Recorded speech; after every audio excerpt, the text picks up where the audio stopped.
Today's Korean Peninsula Peace Forum is hosted by the Consulate General of the Republic of Korea in Hong Kong and the Peaceful Unification of the Concern.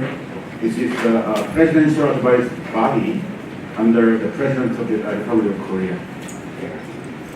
My name is Ki Won Ben, professor at the City University of Hong Kong and the president of the Korean Faculty Association in Hong Kong. It is my great and tremendous privilege to serve as the moderator of today's excellent forum today. Each year, this forum offers an important chance to discuss peace and stability of the Korean Peninsula and to share ideas on how we can promote dialogue, cooperation, and more peaceful future. We hope today's discussion will be meaningful and helpful, and they will deepen our understanding of the challenge and opportunity of the future of Korea. Please note and clarify that the State Forum does not represent or reflect the official position or view of the government of the Republic of Korea. Before we begin the main events of the forum, I would like to invite everyone to join us in a moment of silence. As you may know, there was a tragic fire in Taipo last week. Before we start this forum, we will be honoring the memory of those who lost their lives in this incident. Our thoughts with the victims, and we offer deepest our condolence to their family and loved ones.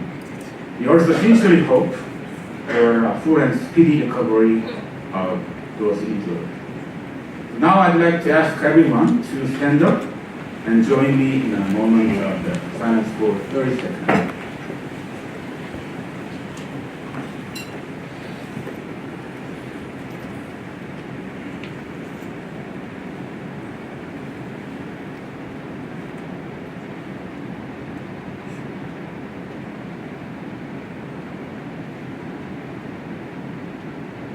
Okay, thank you very much. Now please be seated.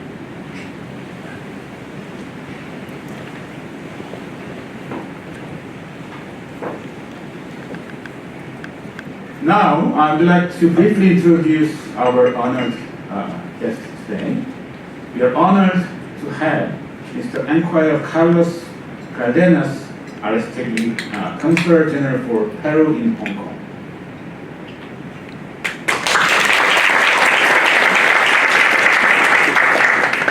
Please welcome Mr. Amir Bhatti, Consul General of Israel in Hong Kong. We are also honored to have representatives of the Korean community in Hong Kong, Mr. Park Yeon-kyun, of the President of the Korean Association in Hong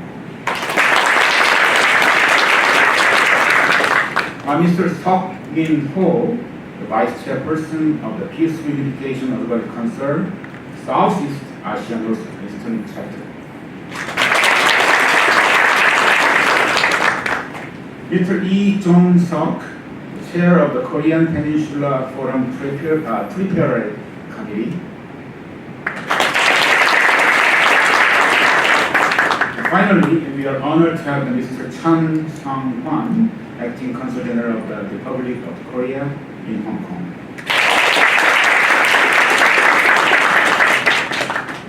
I also would like to acknowledge the presence of the representatives from other consular missions in Hong Kong. We are pleased to have a representative from Zimbabwe, Indonesia, the Philippines, the United States, Malaysia, Russia, the United Kingdom, Thailand, Japan, France, and Pakistan. We are also grateful for the presence of the member of the press.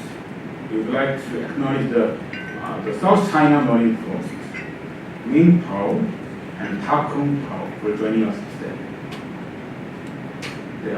Okay. Now it is my great honor to invite Mr. Chun Sung-hwan, Acting Consul General of the Korea in Hong Kong, to deliver the congratulatory remarks. Please join me in welcoming Mr. Chan.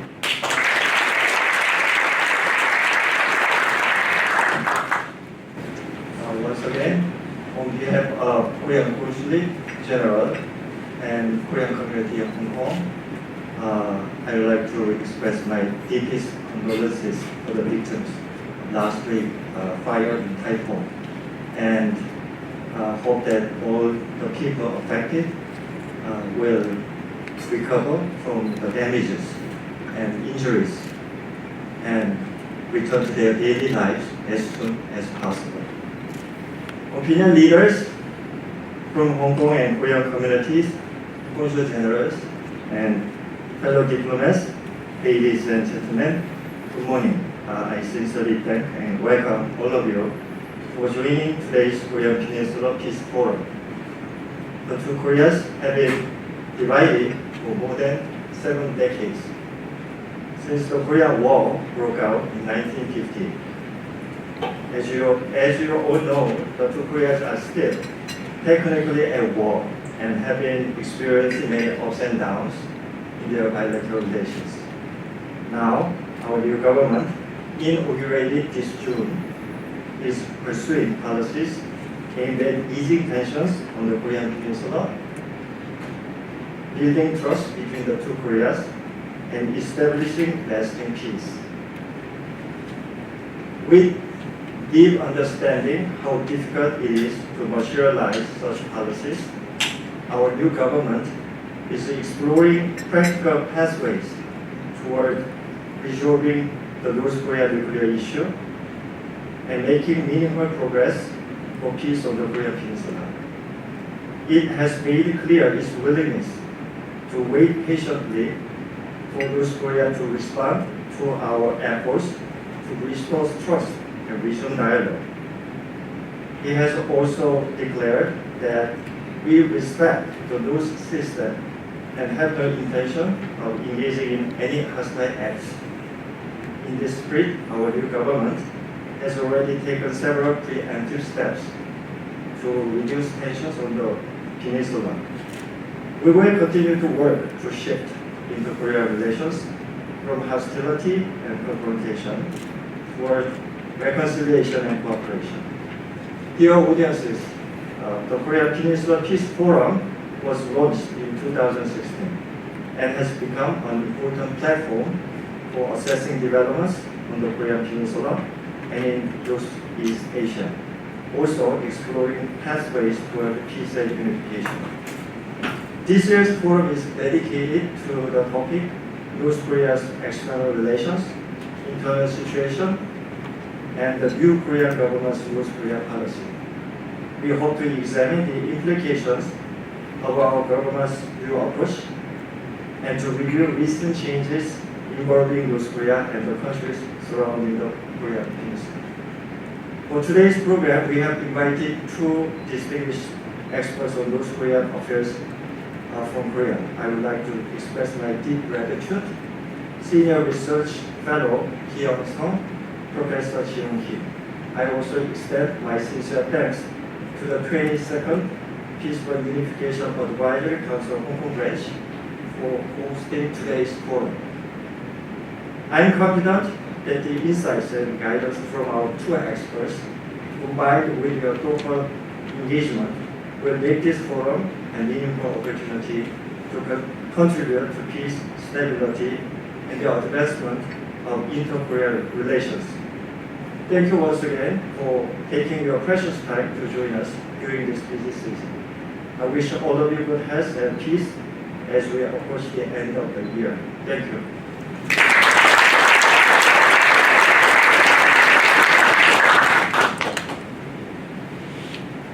Next, we will have a congratulatory address from Mr. Jong-Seok Lee, Chair of the Korean Peninsula Forum Preparation Committee.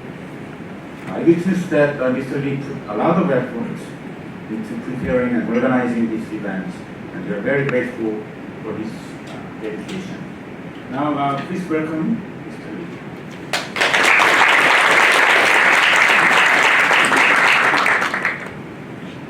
Your Excellencies, distinguished Consul General, honored guest. On behalf of Mr. Shin Yong-hoon, our Hong Kong chapter leader, thank you for joining us today. It's my great honor to welcome all of you. I also want to share my deepest condolence for the typhoon fire. And we thank you, Indonesia and Philippines, for your solidarity.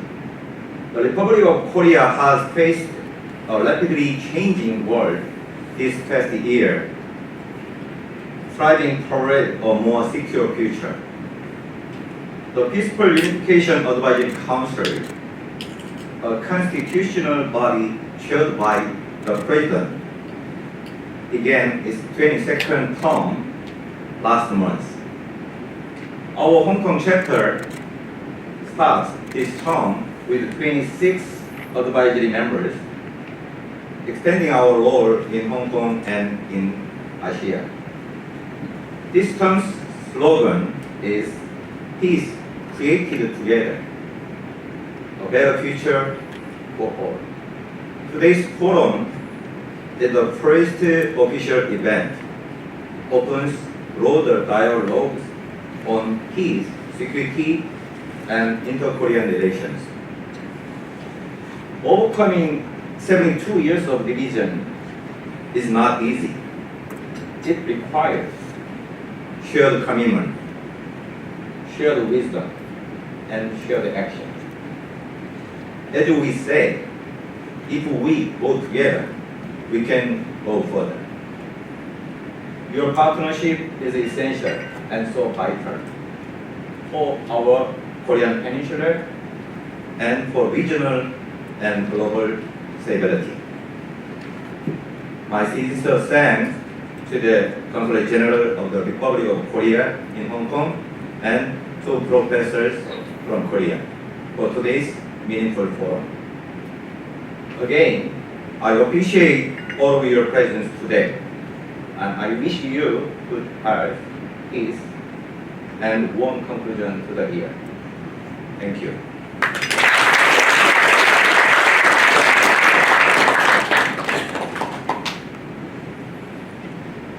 Now, it's time to begin our two lectures from our exceptional speakers today. It is my great pleasure to introduce our first speaker, Professor Ji-Young Kim. Professor Ji-Young Kim is a leading scholar on inter-Korean relations and unification policy at the Institute for Unification Education under the Ministry of Unification in Korea.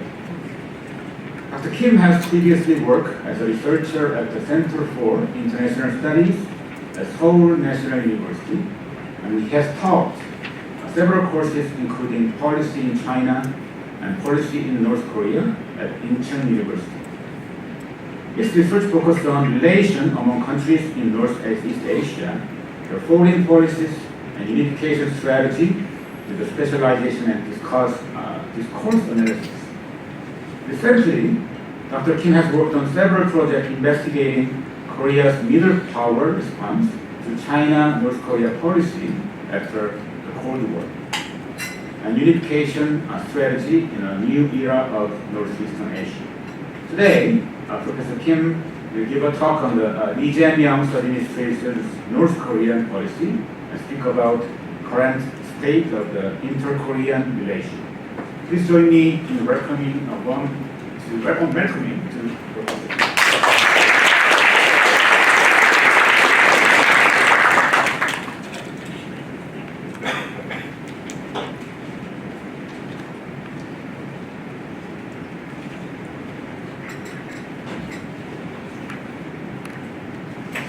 Good morning, everyone. My name is Ji-Young Kim. I'm working for National Institute for Peace and Unification Democracy. And first of all, thank you to the Consulate General in Hong Kong and the members of the National Unification Advisory Councils. Actually, before I started this lecture, I identify myself as a scholar, at the same time I'm a public servant. So today, I heard there are many journalists and the diplomatic members. So my task in the lecture is maybe to make a balance between scholars and the public servant. So I prepare my lecture paper and also I shared my lecture notes with you. So the policy, the South Korean policy toward North Korea, the detailed information on your paper.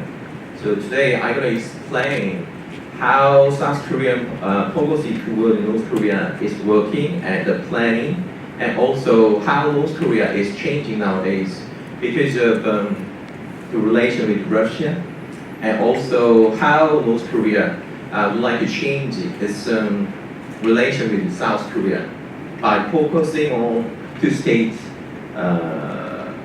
theories. Okay, as I mentioned, to make a balance, I would like to start my lecture with my paper.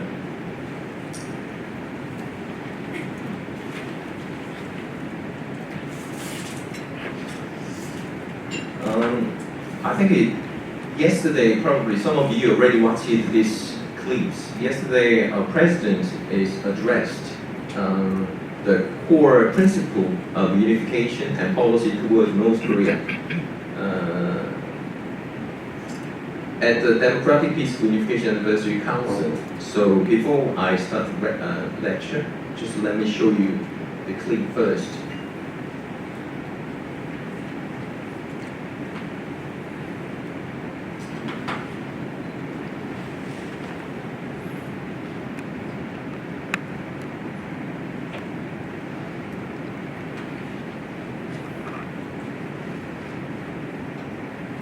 평화는 성장의 다른 말이자 번영의 동력입니다.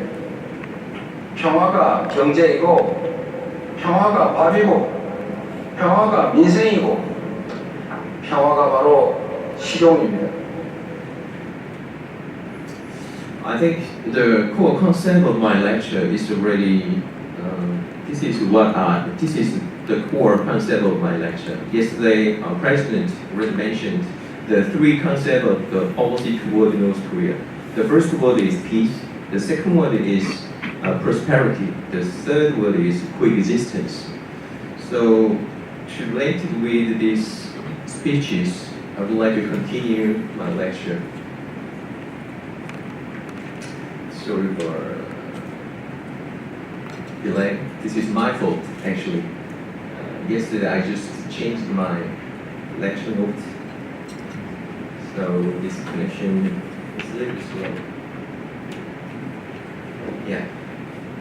Yesterday, the president addressed the importance of peace and growth prosperity. So basically, the vision of the peace and prosperity is the engaging the economy and foundation of the public welfare, and building a state of peace without conflict lead to future growth for both Koreas. And also, he mentioned the peacemaker roles yesterday, and he would like to support the U.S. DPRK dialogue and lead the consultation with the nations, strengthen meditative role. Second of all, he emphasized the peace economic circles to create mutual benefits and seeking joint growth, expanding economic opportunity.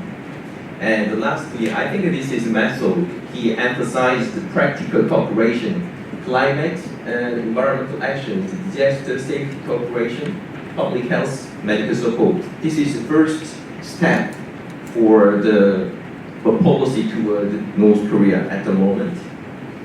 So I would like to talk about the three agendas. First of all, I will explain the current security environment, how this environment is relating to the policy toward North Korea. Second of all, I would like to explain the evolution of the unification policy. Probably this is a little bit boring part, so I'm going to skip very fast. Thirdly, I'm going to explain the Lee administration policy, pragmatic denuclearization, peace economy initiative, and 5 key policy tasks. First of all, probably this is a little bit sensitive in this, so briefly I explained 3 major shifts to reshape Northeast Asia security, especially U.S. China's strategic competition intensifies these security issues in South Korea.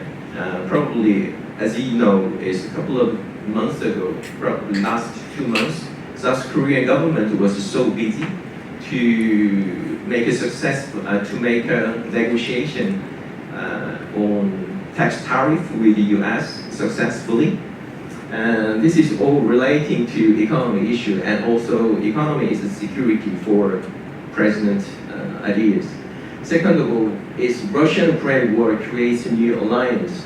This is probably a very hot issue, as all guests understand this issue. So North Korea emerges as a military supplier to Russia. Same time, this is strengthening North Korea, Russia, China triangle. Thirdly, North Korea adopts two-state theory.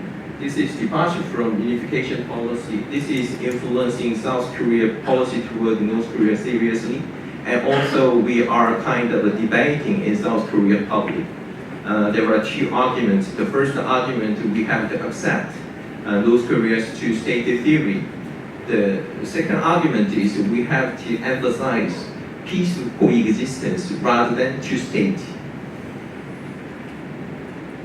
North Korea provides temporary military aid to Russia.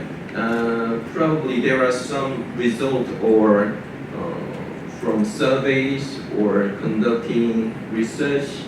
So a couple of research is just mentioned show the total military support 9.8 billion, presenting the scale of the support. As artillery ammunition supply is 5.8 million round supply. The weapon system provides short-range ballistic missile and multiple rockets and launcher system, heavy artillery, anti-tank weapons. And also, Russia has become North Korea's most critical lifeline since 2022. Probably this is all. Probably you already understand these issues. Arms for resources deals. North Korea has supplied Russia with millions of artillery. Secondly, emergency and food aid in return. Russia has provided vital food, oil, alleviating chronic shortage and stabilizing the economy. And also high-level bilateral contact between two countries. And thirdly, diplomatic protection from Russia. To understand this relation, I will just show you some statistics. This is first statistics. It changes in NO2 emissions by sector. If you look at the figure, the third sector, military factories, is certainly increased. This means North Korea's military sectors is running 24 hours, and then this is affecting North Korea economy nowadays. The second figure is North Korea's refined oil imports. Officially, North Korea imports oil from China, but at the same time, officially, not official date, estimated smuggled import from Russia. If you look at the red line, 2024 is almost crossed this official oil import. The third figures, frequency of self-reliance mentioned in Kim Jong-un's New Year speeches. That means they emphasized self-reliance before the Korea COVID area and during the COVID period. But nowadays, is North Korea emphasize its relation with a socialist country is by focusing on the relation with Russia. So this figure shows how North Korea emphasized the relation with the socialist country. The third one is North Korea market price for rice, maize, and exchange rate. This one is influenced by the relation with Russia in terms of economy. As I mentioned, North Korea has got some refined oils and food and rice, etc. So this is in fact inflation of North Korea's economy. This one is North Korea's electricity generation trend. If you look at the 2021, this is COVID period. So after COVID period, it's increased. That means they can use this electricity generation, based on the support from Russia and China. This one is North Korea's estimated food shortage. The highest food shortage period is 2020-2021. As I mentioned, this is COVID area. And after COVID period, the food shortage is suddenly dropped, especially 2023, 2022, and 2024. This is the effect of Ukraine war. And then North Korea regime, they are pursuing 2010 regional development policy aims to modernize the economy. Actually, Kim Jong-un and North Korean regime understand there are some problems between the urban period and rural area. There are some gap between two periods, area between Pyongyang and non-Pyongyang area, and urban area and non-urban area, especially rural place.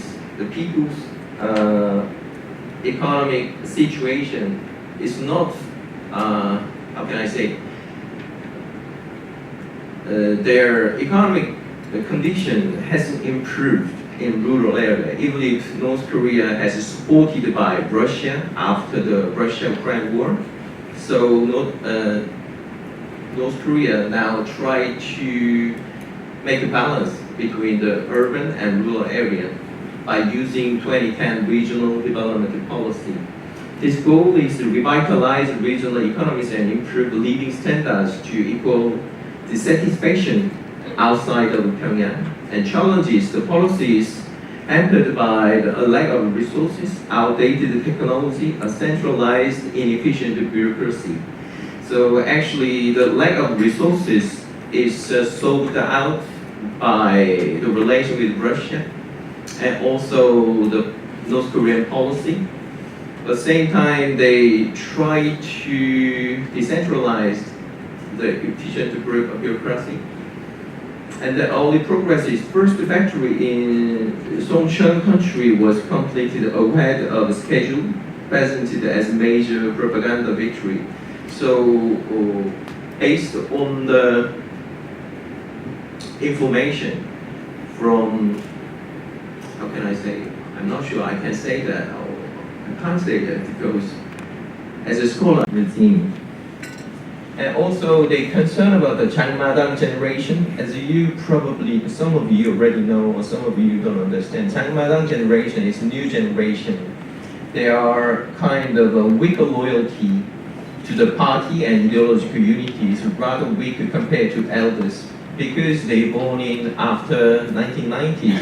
After 1990s, North Korea has experienced severe economic disaster, and then government economic system hasn't worked after 1990s. So this Changmadang generation, they get food and some other goods from Changmadang.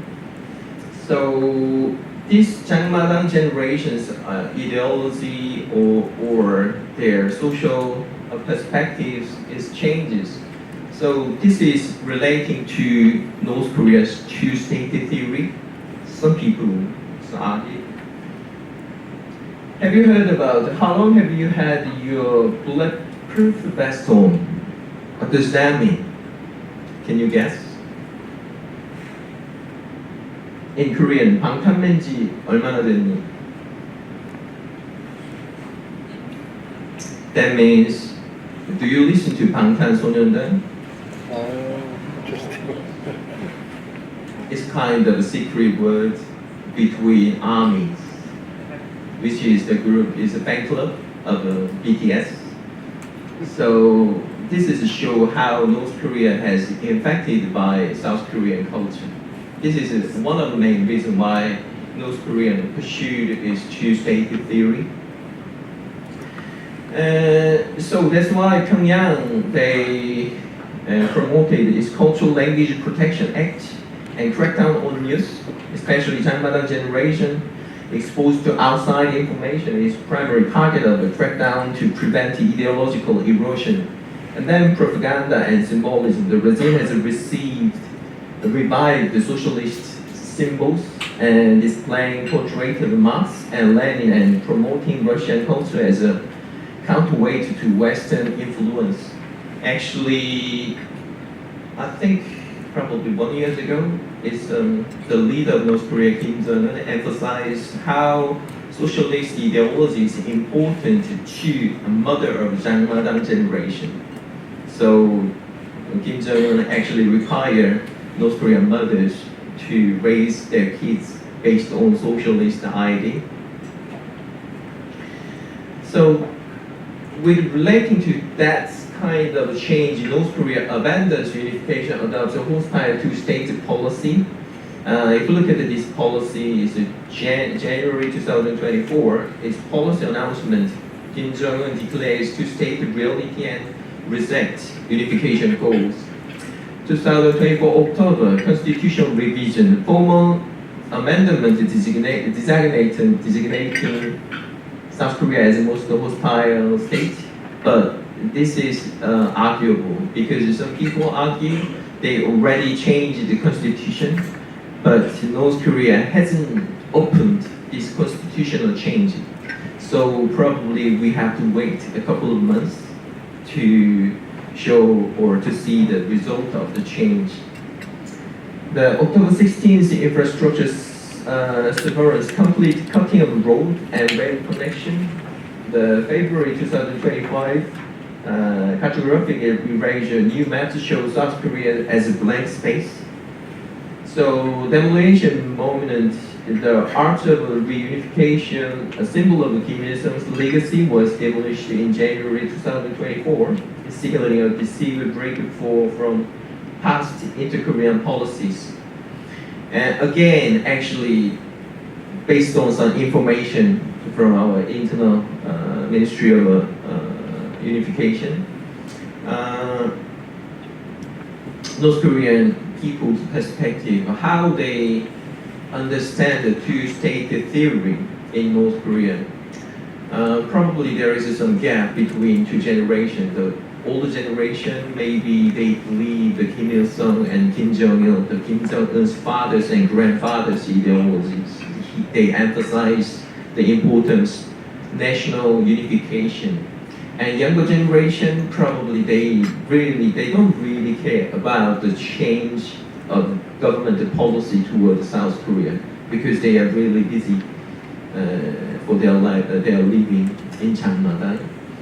But I can't say this is standard information. It's just a couple of the information we are gathered. And Tongyeon Station in Pyongyang was renamed to Yeokjeon Station, and reference to unification and compared to being scrubbed from state media and severing physical links. As I mentioned, is road railways connecting to south, and such as the Gyeonggi and Donghae lines, Gyeonggi and Donghae lines have been mined and dismantled to physically enforce the separation.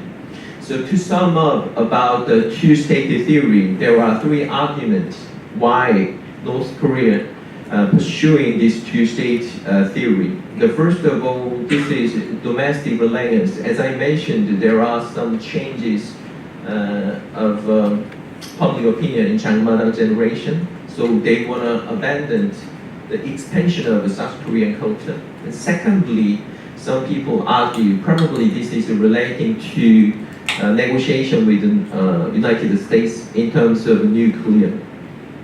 Because if South Korea is engaged with this negotiation, probably for a North Korean stance, it's going to be disadvantage for North Korea. So they want to have they want a negotiation with the United States directly rather than engaging with the South Korea. And then thirdly, this is the military experts argue. Probably they will. It's very hard to say that, but this is not my idea, and this is not idea from my ministry. This is a argument from scholars in the field of military. The two-state theory has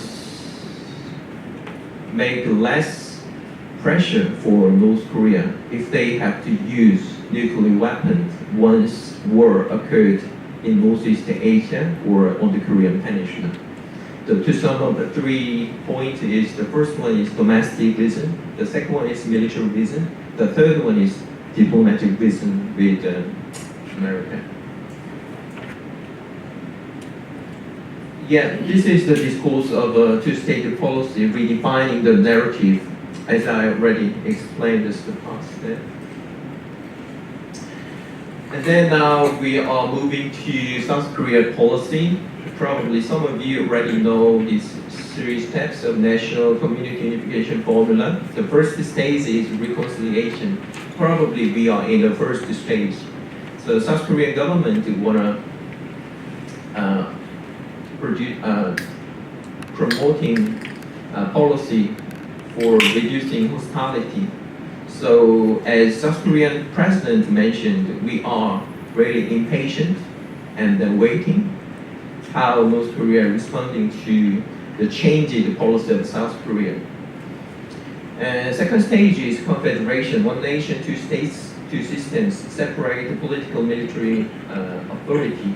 It's a harmonization. This stage probably we can compare to ASEAN or European Union, maybe. Actually, a couple of years ago, when I have a lecture with European students, they actually argued, how can you compare this stage 2 to European Union? Different political systems, a huge gap between, huge gaps of economy in 2 countries. It's not arguable, they say, so I just slightly changed the maybe ASEAN. And then the final stage is unified state, is a single government and constitution. So this is a full integration, but I can't say when, but I can say how. Ijeon government emphasizing its peace economy, interdependence as a foundation, its virtuous cycle. The first one, economic cooperation, and then moving to shared interests, which result in probably reduced tensions. So if I just introduced examples, probably Kaesong industrial complex and Gyeonggang tourism. Actually, the Ministry of Unification, we are preparing for the economic relation with North Korea. We reorganized Ministry of Unification a couple of weeks ago, and then reorganized the people in the ministry. So we are preparing for next step. And just to, if I just to explain the President Lee's vision is, as I mentioned earlier, it's the 3 keywords which can explain the vision of the South Korean policy toward North Korea peace, coexistence, and prosperity. And then we would like to do trust building and accountability. Is trust building, this is quite important principles. We don't want huge changes on the Korean Peninsula. And also, we don't believe that can happen in the short period. So that's why we want to change step by step with the small steps. As I mentioned, the environmental issues and the food issues and the health issues.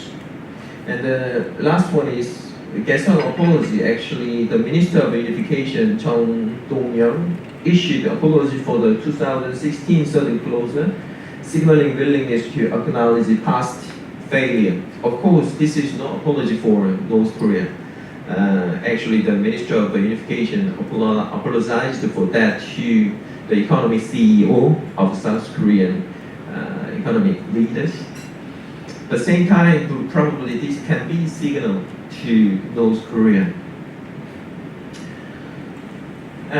For denuclearization, probably you already heard about that 3-stage denuclearization, a problematic alternative, but actually I'm really cautious to mention this denuclearization because, as I mentioned, I'm a scholar, same time as well as a public servant. So, President Lee Jae-myung emphasized we have to move beyond the all or nothing, the third way probably approach, which failed at Hanoi. The first step is freeze first, so hard production testing, partial sanctions relief, humanitarian aid. The second step is reduction. The third step is dismantle. But as I keep emphasizing, we are impatient and we would like to support the United States to have a negotiation with North Korea in terms of nuclear issues at the moment. Yeah, this is what President Lee Jae-myung mentioned in the BBC interview, September 2025.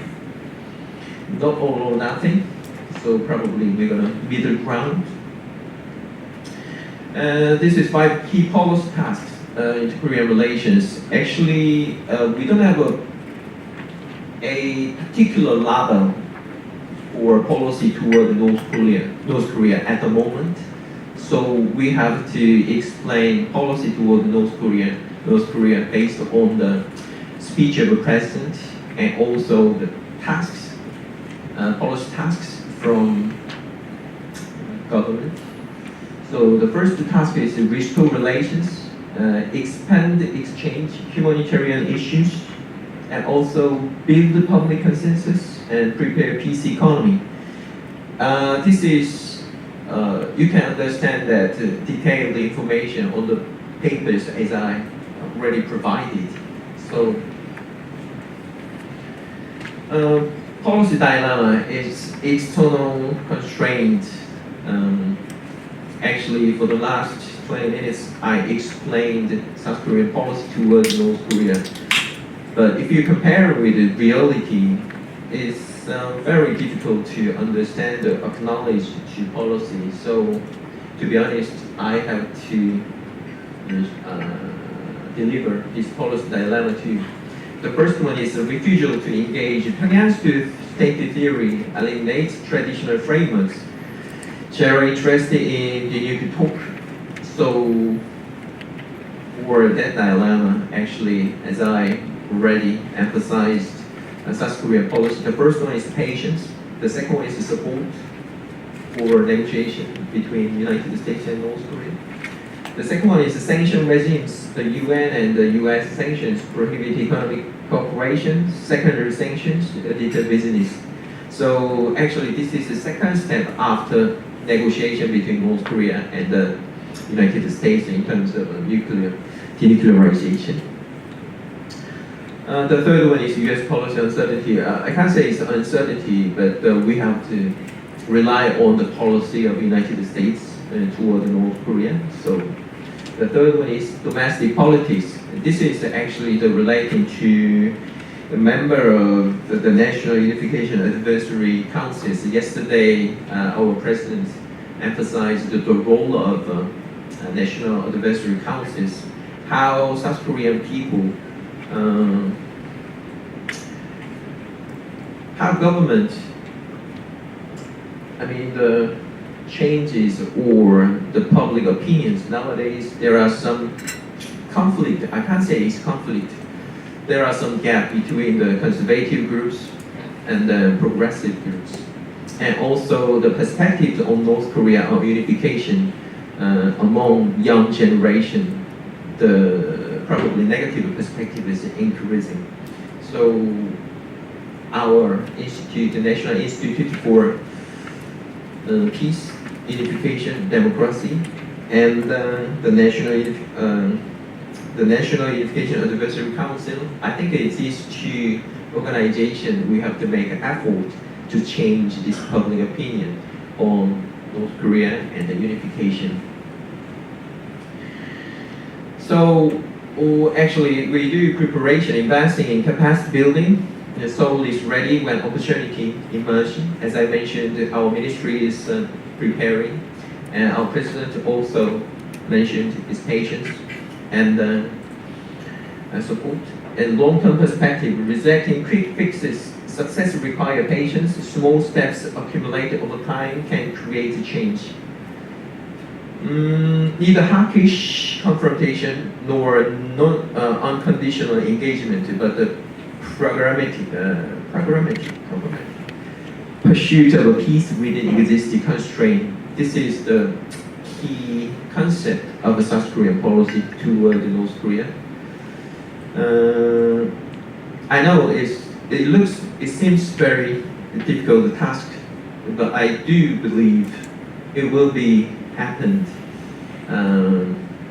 if we believe together on the for peace of the Korean Peninsula. This is the end of my lecture. Probably we can communicate or we can share ideas during the Q&A session. Thank you very much for your listening.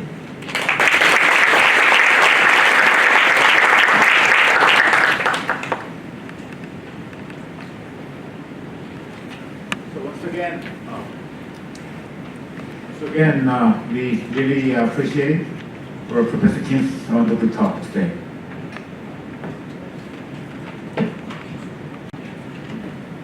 It's now time to move on. Our second lecture. It is my great pleasure to introduce our second speaker, Dr. Ki-young Sung. Dr. Sung is the Chief Research Fellow at the Institute for National Security Strategy in the Republic of Korea. His main research areas are inter-Korean relations and North Korea's foreign strategy. He received his PhD in international studies from University of Warwick in the United Kingdom. And he did postdoctoral research at the Korean Studies Institute at the University of Southern California. He has worked as a research fellow at the Yonsei Institute for North Korea at the Korean Institute for National Unification.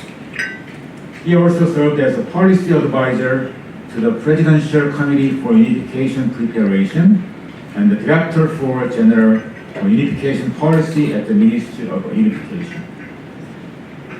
And also his academic career, he worked for several major news magazines in South Korea, including Sindonga, Weekly Donga, and Sisa Journal, mainly covering South Korean policy, the economy, and North Korea issue.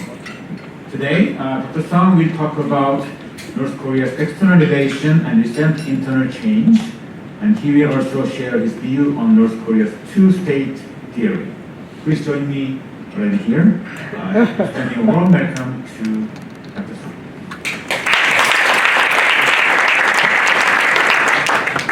Thank you very much for your kind introduction, Professor Han.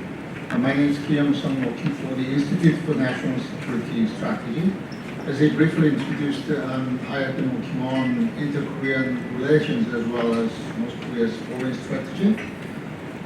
Professor Ji-young Kim very nicely sketched out the key concepts and key elements of the Lee Jae-myung government North Korea policy. But I believe Lee Jae-myung government North Korea policy is also a product of the diverse consideration of the many factors internally and externally and with regard to the inter-Korean relations. So what I'm going to talk about now is its consideration on North Korea's geopolitical calculation or diplomatic calculation based on the current geopolitical order on and around the Korean Peninsula. As you may remember, President Lee Jae-myung has once mentioned that now inter-Korean relations became very complex and complicated international issues when he had a press conference celebrating the 30 days of inauguration. This means that what I'm talking about is one of the most important factors that South Korean government had to consider to build up its North Korea policy before or around the new government starts. Recent developments on North Korea's international situation. This is the title I was asked to talk about today. But when But when we talk about recent developments on North Korea, at least we need to define what on earth the recent means. So I would suggest that we go back to the failure of North Korea's diplomacy with the United States. So the story in my presentation begins with the summit talks between Donald Trump, President of the United States, and Kim Jong-un, the supreme leader of the Democratic People's Republic of Korea. In 2018, Kim Jong-un and Donald Trump held a historic first summit talk in Singapore. As we know, the summit produced a couple of very important points-based joint statements. First, in new relations, which means normalize the relationship between the two countries. And secondly, peace regime, and more importantly, complete denuclearization of the Korean Peninsula. But if you look back, in fact, it was a very fragile and vague document without definitions and timelines and other implementation steps of the denuclearization. The summit itself raised very high expectation globally and regionally, but it failed to provide any concrete roadmap for implementation. In 2019, there was a second summit in Hanoi. This summit even collapsed without an agreement because Washington rejected Pyongyang's offer to trade Yongbyeon's dismantlement for broad sanction relief led by the United States. At that time, the United States demanded more comprehensive denuclearization steps on the condition that they agreed to lift part of economic sanctions against North Korea. As a result, the collapse of the Hanoi talk further deepened the mutual distrust between the two countries, and as a result, it halted minimum of a little bit of progress made since the Singapore summit. For Kim Jong-un, the failure of the Hanoi summit talk with the US president was a huge gamble. Kim Jong-un traveled 66 hours with his own specially designed train to arrive at Hanoi, expecting some kind of big deal or even a diplomatic triumph to consolidate his leadership. However, the meeting ended abruptly because Trump did not even appear in the meeting venue. So this incident made the failure very public and at the same time embarrassing for Kim Jong-un. And it also internally, very badly hurted Kim Jong-un's powerful image as a leader. In a closed regime like North Korea, diplomatic humiliation was an extremely damaging factor that critically weakened the leadership of the dictator. Kim Jong-un's humiliation did not simply limit to his political image. At this summit, North Korea expected at least some economic sanctions to be lifted if it closed only a part of Yongbyeon nuclear facilities. But what the United States wanted was much bigger steps, including giving up 5 more other nuclear facilities. Kim Jong-un was frustrated because he got nothing from the talks, while the United States still demanded actions he thought were too risky for the survival of his regime. So what Kim Jong-un wanted to have in the talk was economic recovery of North Korea with minimum action for denuclearization. But on the other hand, the strategic goal of the United States was concrete action plan for total disarmament of the North Korean nuclear facilities. This mismatch, in the end, marked the strategic a turning point of North Korea, and it pushed North Korea back forward a hardline policy. Let's take a look at what Kim Jong-un did before he made the decision to come over to the summit talks with the United States. Just before he made the decision to hold a meeting with the United States President for the first time in North Korea's history, he proclaimed two things. First one, he declared the completion of nuclear development after 6 times of nuclear tests and the launch of ICBM, which is called Hwasong-15, this one. It was in December 2017. Second, next year, in April 2018, North Korea also declared the triumph of so-called Byongjin policy he initiated 5 years ago. In Korean, Byongjin literally means two-track approach, parallel pursuit of economic construction and nuclear development. So the connotation of the completion of Byongjin policy was North Korea is now prepared to put its strategic focus on economic growth strategy rather than further advancing nuclear technologies, because they made self-declaration that they already acquired ICBM scale nuclear capability to hit American territory. So for Kim Jong-un, the completion of Byongjin policy and nuclear development was kind of self-justified starting point to open a dialogue with post-Korean War arch enemy, the United States. But at the Hanoi failure in February 2019, North Korea began to show another reverse steps. North Korea declared what they called self-rehabilitation and hands-on breakthrough.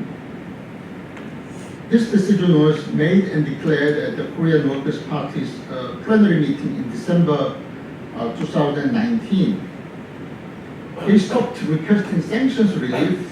Instead, they chose to survive economic isolation without support from outside world. As a matter of fact, I believe this strategic decision back in 2019 has been still dominating North Korea's foreign strategy over the last 5 to 6 years. Since then, instead of mentioning sanctions lift, they have been trying to survive prolonged sanctions and to sustain so-called muddling through tactics despite the chronic economic hardship. After the Hanoi embarrassment, Kim Jong-un also made clear that he is determined to begin a long-standing struggle against the United States. They declared that they would not seek sanctions lift anymore. At the 8th Party Congress, which was held just before President Biden's inauguration in 2021, Kim Jong-un stated that his country's North Korea policy, his country's US policy would be based on power against power, goodwill for goodwill. So it will depend on the United States' attitude. Again, in June this year, Kim Jong-un emphasized that they need to be prepared both dialogue with and the confrontation against the United States. It sounds like a little bit neutral, but from North Korean point of view, the new administration, Joe Biden administration's North Korea policy was nothing new. There was nothing impressive. White House had unveiled its North Korea policy in April this year, 2021, but still North Korea did not show any meaningful reaction. Rather, at the same time,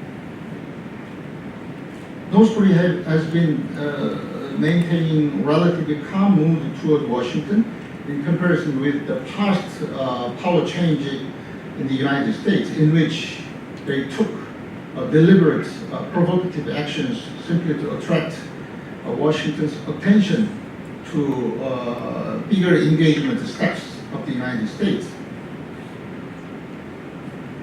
There is another reason for North Korea to maintain relatively silent mood was pandemic.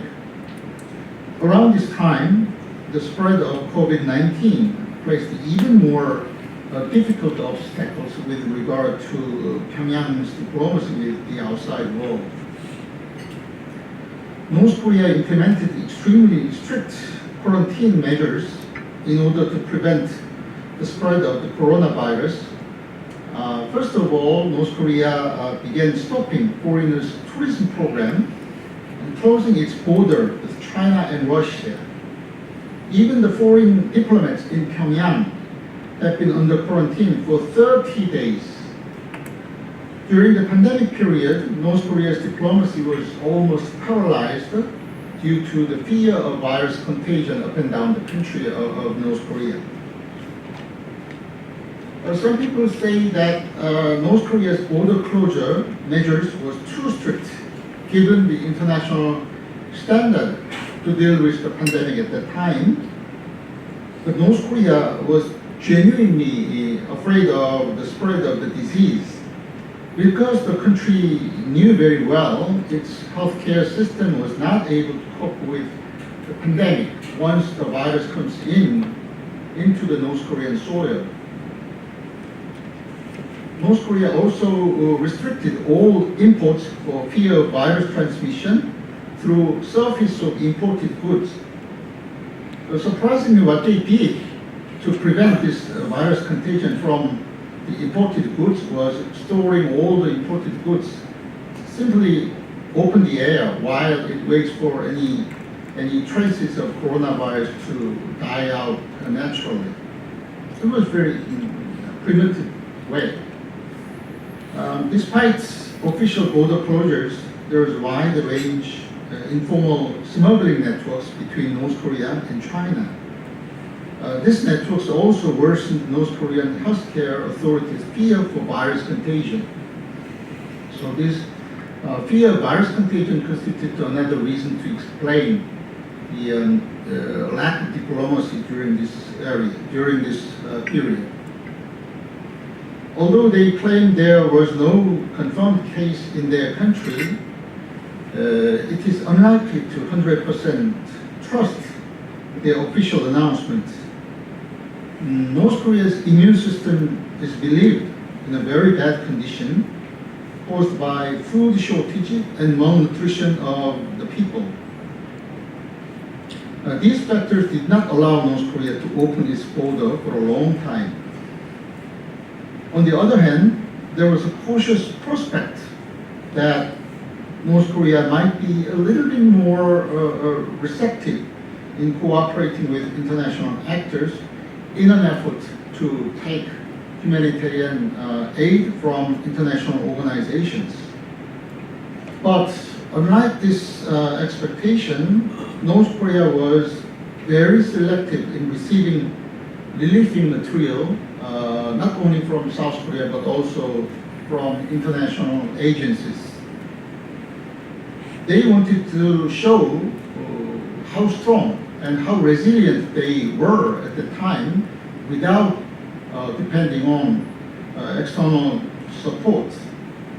They wanted to show how they were determined based on the self-rehabilitation and hands-on breakthrough taken at the 8th Party Congress, as I mentioned earlier.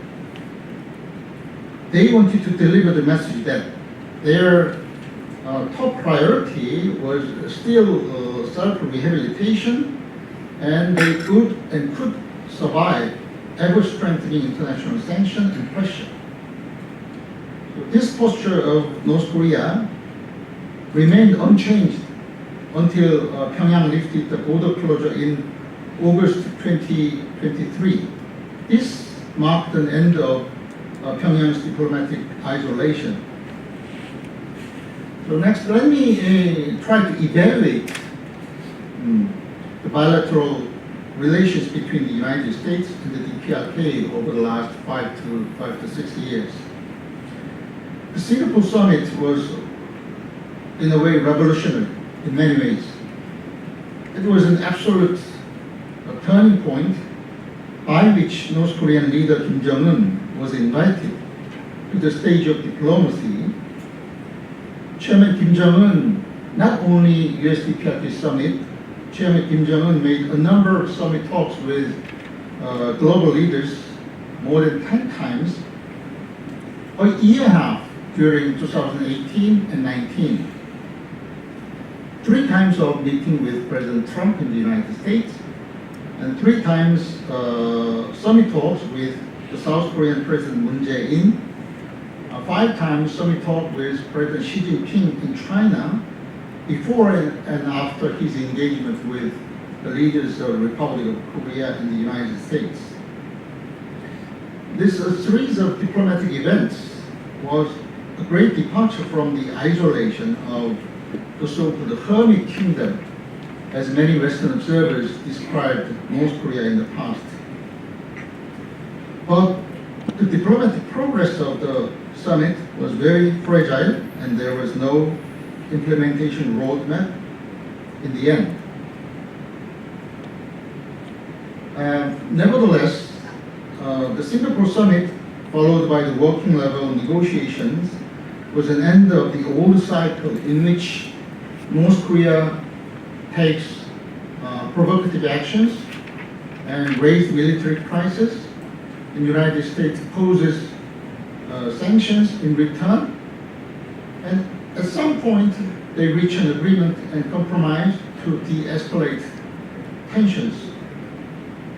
Singapore summit provides the 2 countries with a meaningful departure from this old pattern of old cycle of the relationship between the 2 countries. If you look back in 1994, we saw this kind of exchange when the Bill Clinton administration reached an agreed framework with North Korea. Again in 2005, we also saw the September 19 joint statement as a result of the 6-party talks, including the United States, China, Russia, Japan, and the 2 Koreas. However, both agreements also failed to reach an implementation process, and North Korea began to accelerate its nuclear armament. Likewise, the United States and the DPRK failed to figure out an implementation roadmap of the Singapore Agreement. North Korea wanted to implement the agreement in a phased manner, but the United States rejected the so-called small deal.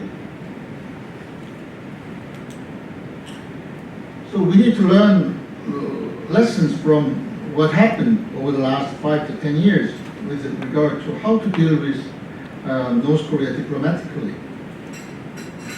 First of all, I would like to point out that we failed to handle the denuclearization and security assurance commitment of North Korea in a combined, more comprehensive manner.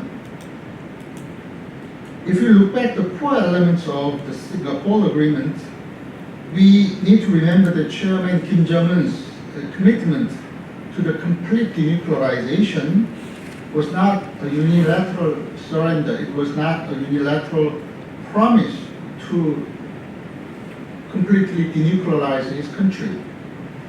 It was, in fact, a conditional promise or conditional statement saying that, quote and unquote, we have no reason to possess nuclear weapons if military threat is removed and regime security is guaranteed. There are precise conditions attached. However, not only the United States and the also international community did not pay enough attention to the regime security issues of North Korea. We only focus on the denuclearization, technically defined denuclearization process of North Korea. The United States negotiators emphasized the necessity to implement the Singapore Agreement simultaneously and in parallel, as the Special Representative for North Korea, Stephen Biegun, made clear just before the Hanoi summit. But in Hanoi, in reality, the step-by-step approach didn't work. It was not accepted. As a result, North Korea declared that they would no longer seek the sanctions lift in exchange for the denuclearization of the country. Instead, they made clear that they would pursue self-rehabilitation policy.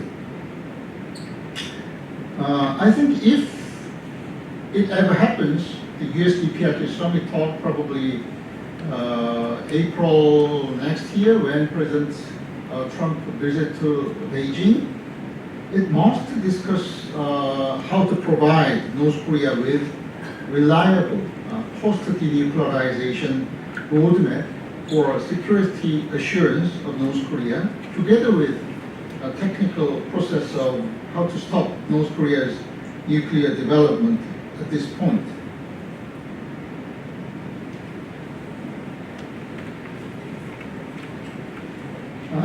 After the collapse of short-period diplomacy with the United States, North Korea began to pay attention to the geopolitical tension on and around the Korean Peninsula. The first thing North Korea paid attention to was declining hegemonic power of the United States and Trump administration's unwillingness to further bolster and strengthen its existing military alliance.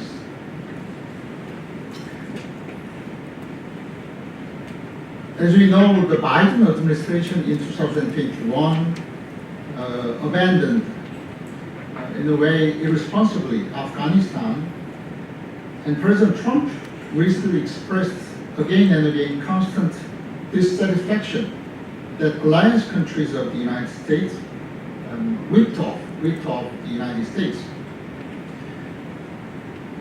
So earlier enough in 2021, North Korean state media already began to claim that international order was being changed into a new Cold War framework because of the United States' unilateral and unfair foreign strategy. Next year in 2022, North Korea declared that international order was clearly transformed already into a new Cold War system, and that the move of multilateralism in international society became irreversible. Whether this North Korea's claim on multilateralism and multilateralized international order and the new Cold War framework was analytically proven or not, North Korea already made a decision that the framework of the new Cold War will provide North Korea with beneficial platform to do diplomacy with neighboring superpowers like China and the United States. So they reached the conclusion that this is the time to pursue self-leading and proactive foreign strategy. What this claim shows us is North Korea's diplomatic calculation. Pyongyang openly defined the US-China strategic competition as quote-unquote China's effort to protect socialist system against the unilateral expansion of the United States hegemonic power. At the same time, as for Russia, North Korea claimed that the reason of Russia's invasion of Ukraine was, quote-unquote, the destruction of European security environment by NATO's reckless eastwards expansion. By unilaterally supporting the countries like China and Russia, North Korea wanted to be part of this trilateral solidarity. But during the COVID-19 lockdown period, the diplomatic space for North Korea was not that wide. In 2023, North Korea celebrated 70 years anniversary of the armistice of the Korean War in Pyongyang. For this event, North Korea invited high-level envoys from China and Russia and many other friendly countries. But what was striking was great attention has been paid.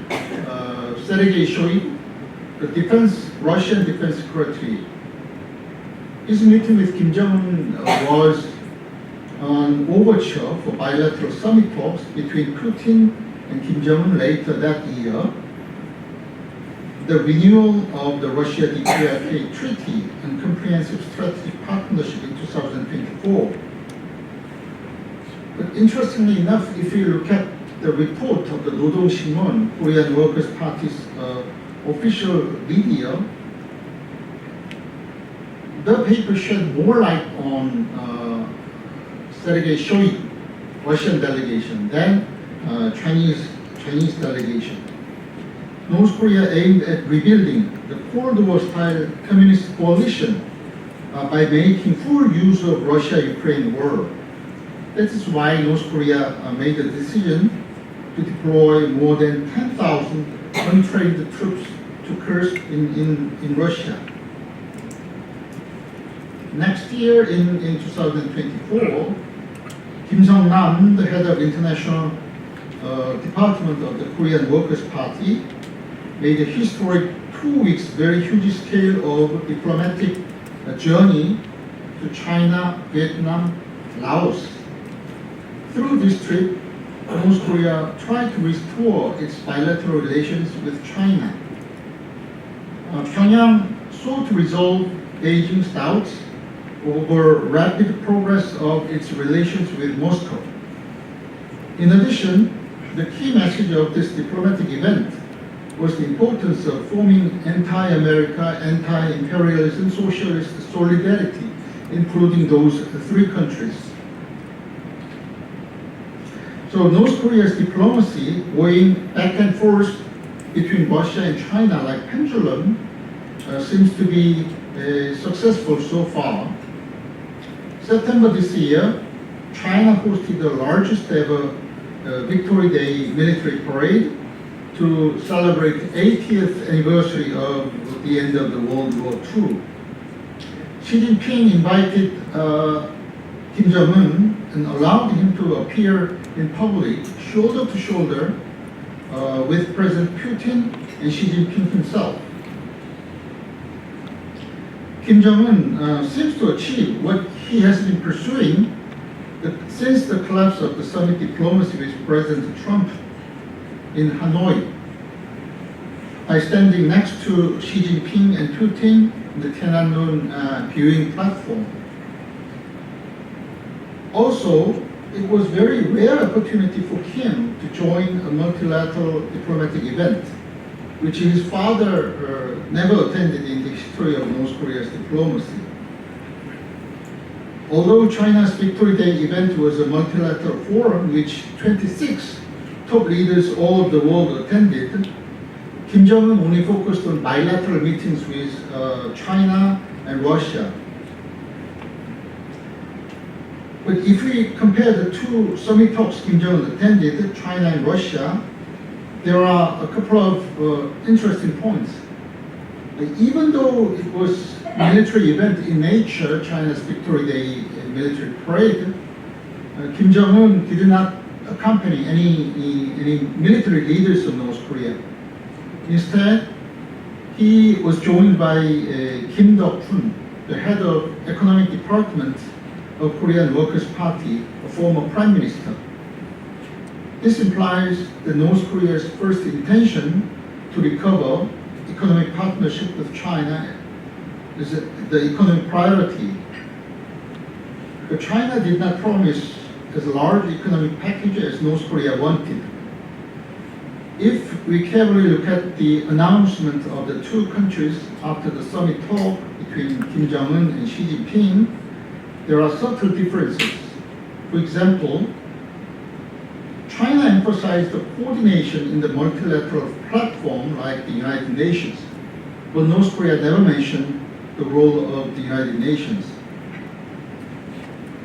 As for China's stance on the Korean Peninsula issues, Chinese media stress that the country's objective and fair approach, whereas North Korean media mentioned only fair approach without mentioning objective. Chinese media also released Xi Jinping's comments on the importance of peace and stability of the Korean Peninsula, which North Korean media did not mention. The connotation of China's emphasis of objective attitude and peace and stability of the Korean Peninsula seems to be Beijing's desire and hope for North Korea not to overly provocative in order to manage China's relations with the United States.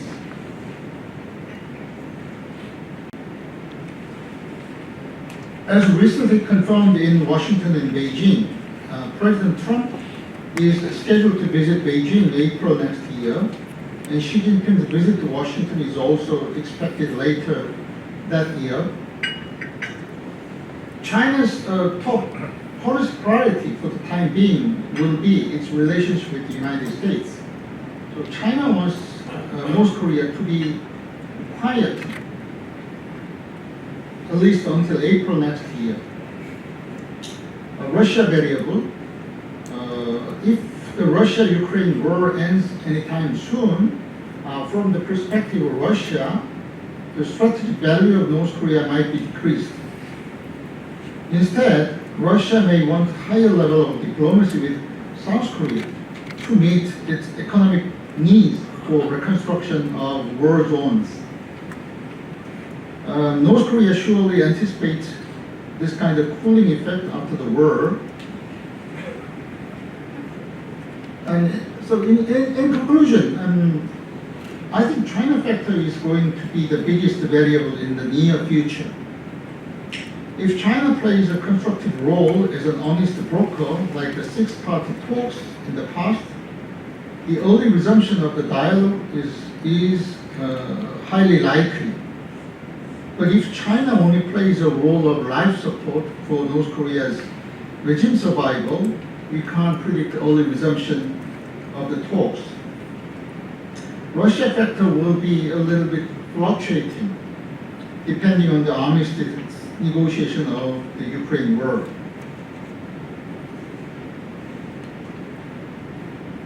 This is the last slide of my presentation, the future outlook, depending on the domestic policy of the North Korea.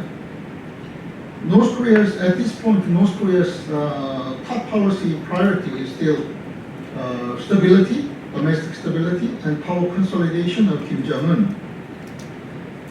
The Korean Workers' Party is scheduled to hold 9th Party Congress January next year. In North Korea, the Party Congress, which is convened every 5 years, is the biggest political event.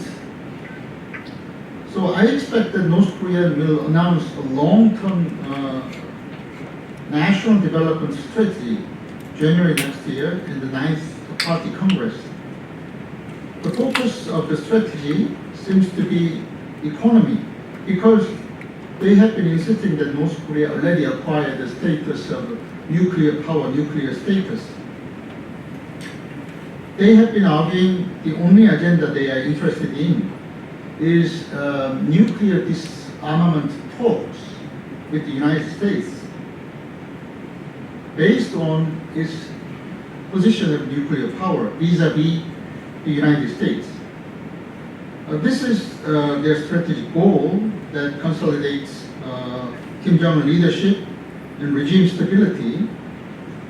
Unless Pyongyang makes a judgment that resumption of talks with the United States will be helpful and useful in accomplishing such a strategic goal, North Korea seems not willing to come back to the negotiation table anytime soon. So we need to wait and see the official message of the Party Congress January next year. That's going to be another turning point to how to manage and how to coordinate South Korean government, North Korea policy with alliance and partner countries, with neighboring countries. So that's the end of my presentation, and thank you for your attention. I'll say something more about the North Korea's foreign relations at the Q&A section. Thank you very much.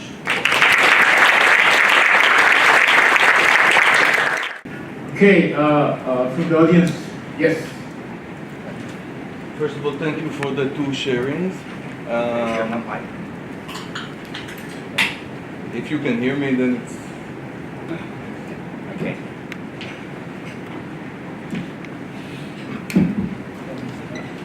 thank you for the sharings. You mentioned, Professor, that there are 10,000 North Korean soldiers deployed in ports assisting the Russian. I wonder if you can give us more elaborated snapshot or overview of the North Korean military assistance to Russia. And as a follow-up question, does it reflect internally inside North Korea? And as a follow-up question,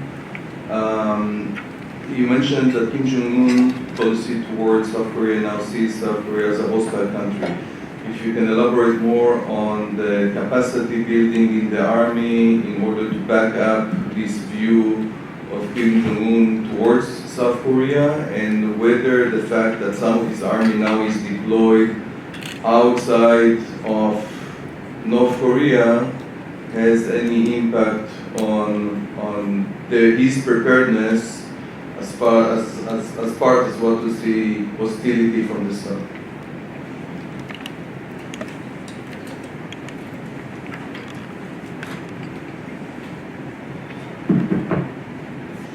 Thank you for your question. It's a very sensitive question too. So briefly, I just answer to your question. So first, your question is North Korean military assistance to Russia. Detailed about that.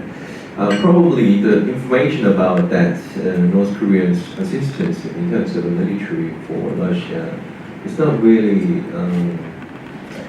accurate information, because we gather the information from North Korea or other information. The first one I can explain is the first 3,000 North Korean armies were dead because of the drone technology, and then they sent another military groups to Russia. But the first step, they already understand how they reply to the drone technology. I think the second military groups was quite successful to defend that. So I think for Russian side, it was really helpful from the North Korean army's assistance. But I'm not sure how many military groups or how many armies are sent to Russia during the last 2 years. Just briefly, I can say probably 10 or 15,000 North Korean armies. But I think another point of North Korean assistance to Russia is after the war, of the Ukraine war, because Russian government needs some military army and workers and laborers to reconstruct the building or infrastructure of the war zone, as Dr. Song mentioned. Can you just edit in this part? Yeah, so deployment of North Korean army in Russia is affected South Korea, but there is huge changes in South Korean domestic politics. You already mentioned, you already know this, there is change in administration changing. So the first one, to sum up, the first one is it's not really a big deal for South Korea in terms of military strategy, even if they send their military to Russia. But second of all, our concern is they learned some military strategy in that Ukraine war. This is our concern. The third one you mentioned is deployment of the North Korean army. Yeah, I think probably I can sum up with these 2 points. And then in detail, probably I can whisper a year later. Okay, thank you. Yeah, I can see a lot of tension and pressure from Professor Kim as someone work for the government. Yeah, so any next question? Yes.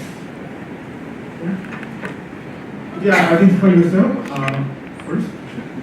Hello, my name is Loretta Kim. I'm from the University of Hong Kong. I'm a historian of Northeast Asia, so I truly appreciate both speakers taking us basically from 1950 all the way to yesterday evening, so that's really great.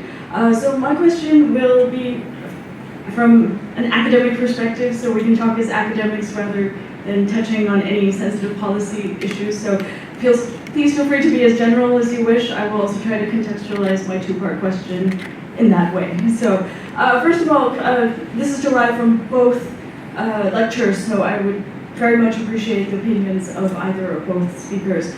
So the first part is the inherent conflict of interest between regime consolidation and maintenance and ending the war. So I would like to know what is the kind of current debate or understanding about how to get around that, because I believe that unification is of course predicated on the end of the war, yet those steps are usually, at least in the media or things that are not too sensitive, it's presented basically as a package deal. So I feel like from the North Korean perspective, kind of the decoupling of those steps may be significant or may influence how they engage with the Republic of Korea.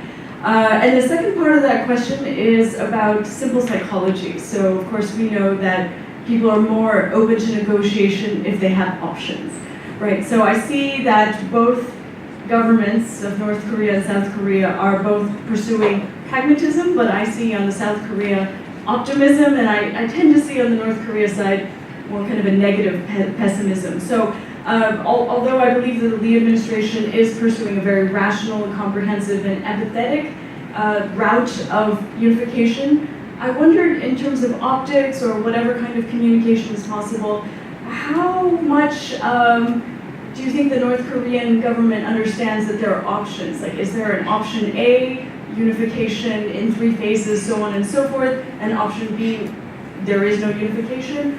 Or would you say that the scholarly debate tends to presume that there is only unification as an option from the South Korea side? Because again, as mentioned in the presentations, one cannot negotiate with a partner. So again, going from the North Korea side, I wonder if they see 1 or 2 options on the table. Thank you.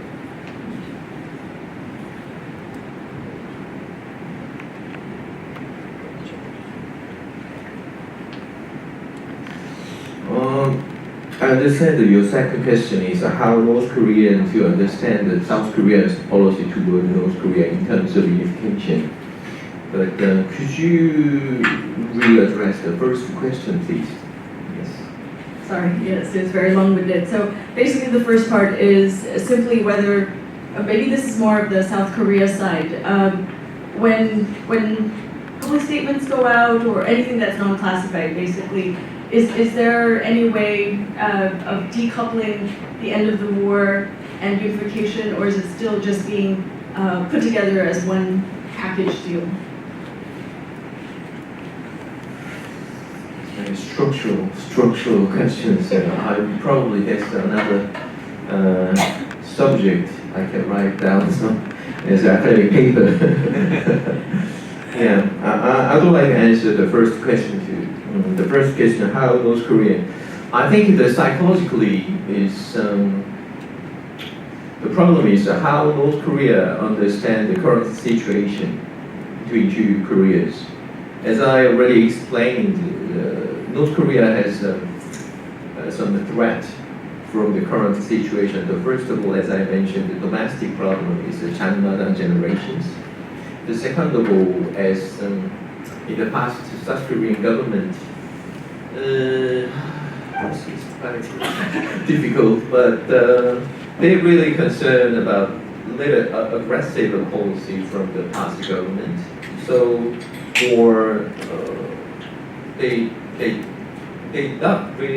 don't really have a kind of confidence about the domestic politics and inter-Korean relations, but I think they've got some confidence from international relations, especially after Ukraine-Russian war. They've got support from Russia in terms of economy and diplomacy and politics as well. So I think this is kind of a mixture of domestic and international conditions, which can result in the Kim Jong-un's policy toward unification and inter-Korean relations. But still, there are some arguments between among scholars in South Korea. How do we identify or how do we understand this two-state theory? Because some people, maybe this is just a strategic discourses. So some people say this is fundamental changes in North Korea. So maybe some people argue this is a strategy changes. They have a more positive idea about inter-Korean relations. But that one is probably more negative, or we have to prepare another option. So from my understanding, I think there are some middle between the strategy and the fundamental changes. Because as I explained, they haven't opened their change of constitution now yet. So if they open constitutional changes in terms of two-states theory, maybe we have to prepare another step. But still, they haven't opened yet. And also, so I think probably as Dr. Song mentioned, the next April or March is very critical period for Korean Peninsula, because we're still waiting the result of the 9th Workers' Party's meeting, and then I think based on the result, probably South Korean government respond or prepare another option or just keep going. But as I mentioned, our kind of direction is really clear. The first one is patient. The second one is we will promoting our policy toward North Korea based on the economic and the prosperity of the two Koreas. And then the first question is still I'm really difficult. I feel very difficult is how packaging after the end of war and the unification, decoupling theory. I think probably this will be answered by Dr. Song in more detail, but just I explain my personal idea is probably the end of Ukraine war, North Korea need to prepare their strategy, the diplomatic strategy, because of the change of Russia's point. This is my idea, not our ministry's idea, it's personal idea. So probably he can answer to that first question. Let me add just a couple of points with regard to how to understand, how to prepare the Korean unification process. I think, yes, you're right. It might be useful, it might be a wise approach to decouple the end of war declaration and unification. If you look back what happened under the Park Geun-hye administration, it represents conservative camp on North Korean policy and South Korean politics.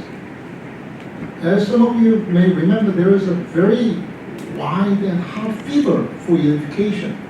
President Park raised the issue of unification in itself will be a bonanza. So the government established a presidential committee for unification preparation. Actually, I used to work for that as a policy advisor. But if you look back, nothing happened, nothing achieved. And also, North Korean government at the time condemned South Korea's unification drive as an attempt to politically absorb North Korean system, and in effect made North Korean regime collapse.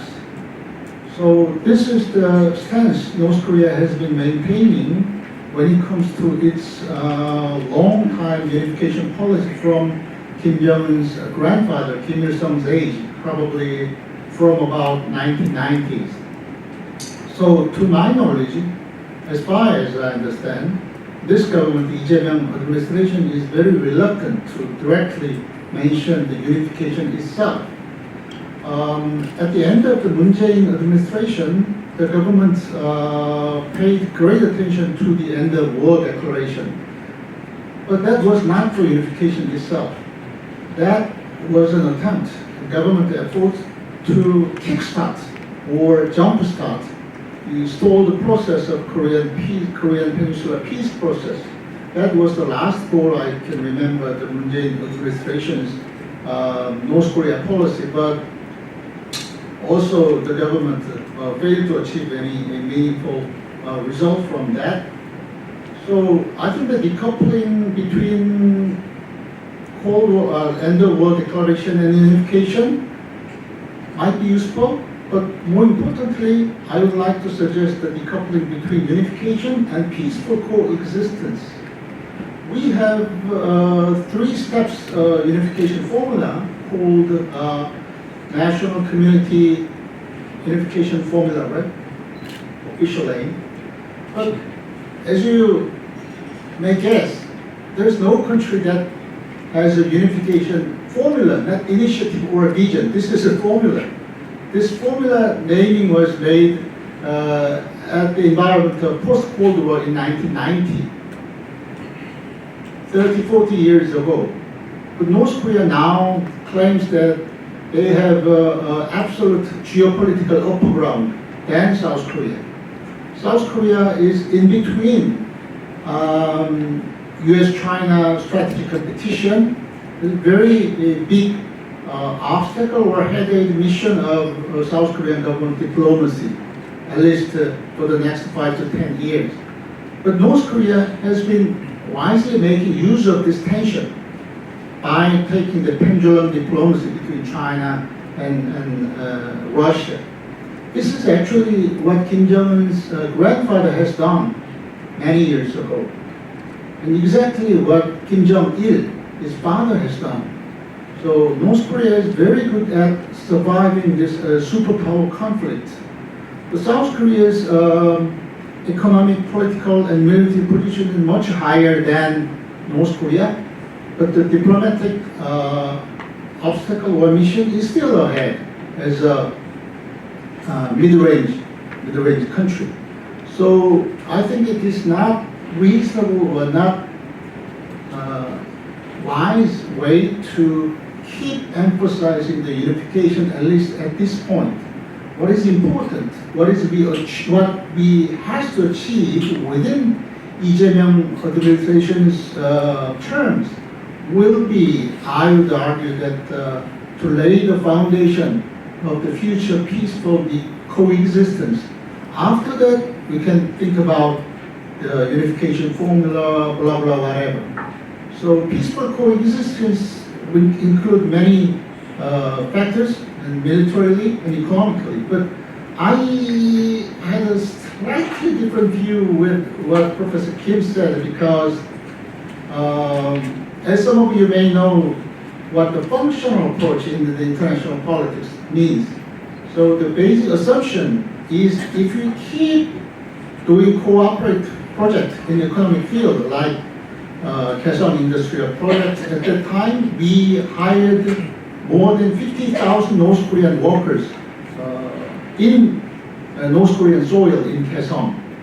And South Korean businessmen, entrepreneurs commute from Seoul or any other places in metropolitan Seoul area to commute and to run their factory in North Korea. It's economically very beneficial, but after the nuclear test, the Park Geun-hye administration made a decision to temporarily shut down this industrial complex for the due to the political and military instability.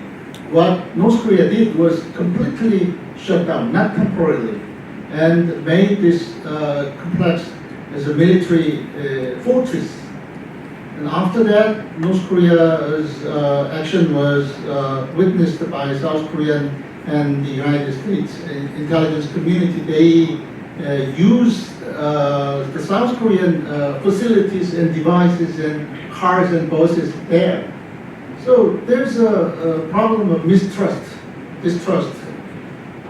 So we have a lesson that functional approach based on the economic cooperation project is very good, very helpful for South Korean business, especially for the small and medium-sized business. But when it comes, if you look at the future peaceful coexistence and military stability of the Korean Peninsula, repetition of that kind of economic approach, I'm a little bit skeptical.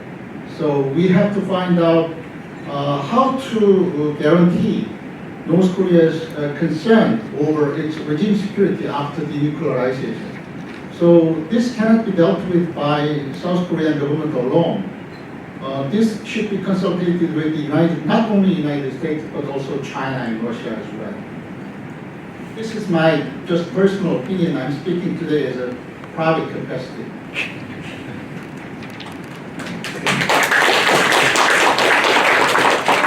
Based on our schedule received, the launch will be started from 12 or 5. So I'll just take a last question. Yeah. Yes, one.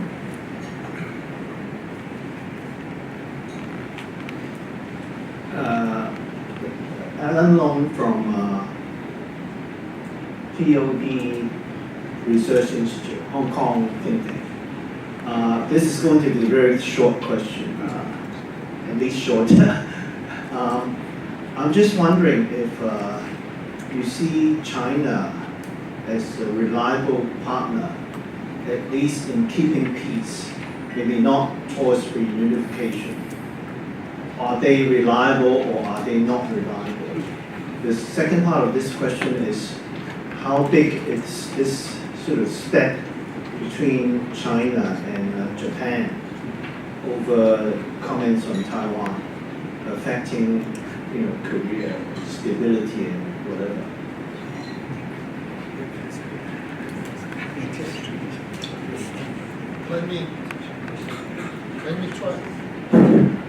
Let me try to answer your question, second question first, but my answer is I don't want to mention about Taiwan issues.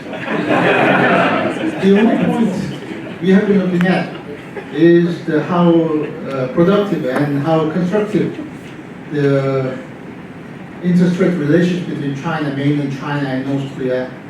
There are lessons learned how the two potentially hostile countries cooperate each other in purely from economic necessities. That's the point I was looking at, but I don't want to mention the political aspect of the relations. As in China, I'm not sure China is 100% reliable for the future of Korean Peninsula unification, because the United States and China as well will be a little bit reluctant to the very rapid or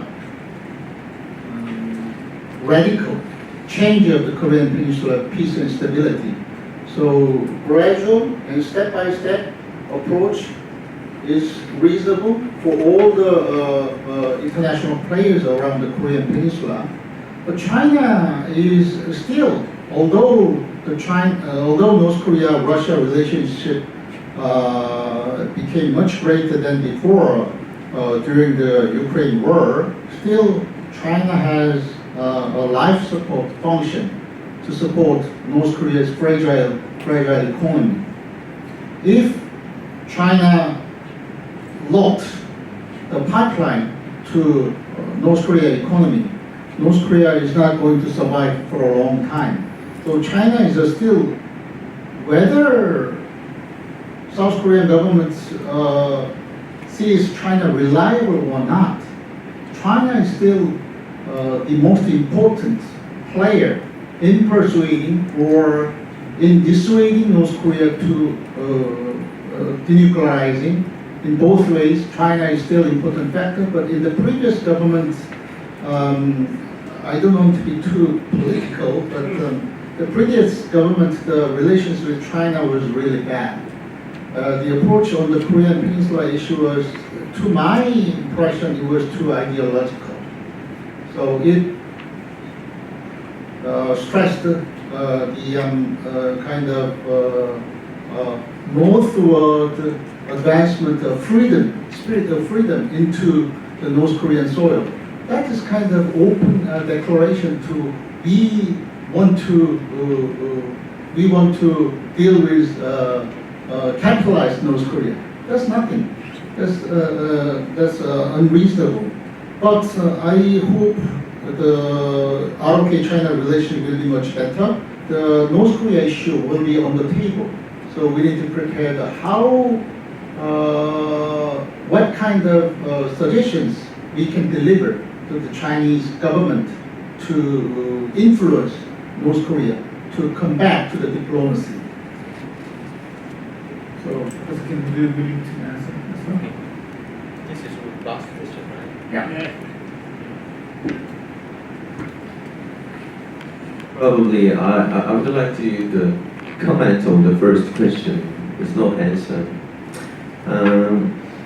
Actually, now we are living in the very unpredictable and unstable period.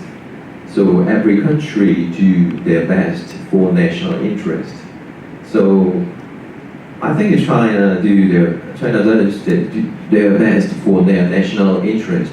South Korea also we do our best for national interest. So I think the most important thing is to find out the common area for both countries' national interest. So in terms of that, I think China is reliable, and we also we have to make some common agenda for peace and prosperity in Northeast Asia, because the geographical position of South Korea is really critical, as you know. So we pursuing peace and prosperity in the basis of current conditions. Thank you.